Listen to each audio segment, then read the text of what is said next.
Kama wewe unapenda keki tamu na nzuri, nina uhakika hii keki utaifurahia. Karibu Liliana Pika.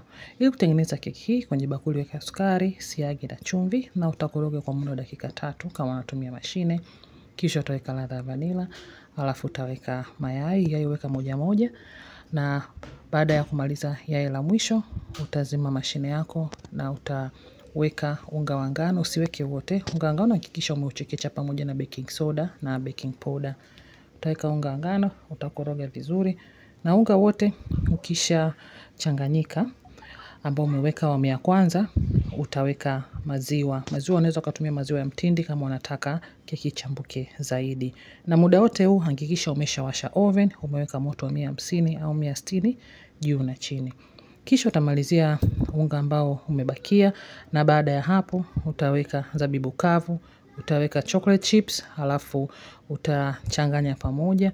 Huu mchanganyiko wako utauona kwamba ni mzito, lakini utatoa keki nzuri. Usiongeze maji wala usiongeze maziwa. Hii keki nimepikia tini 4 za inchi 6 na nimepika kwa muda wa dakika 40.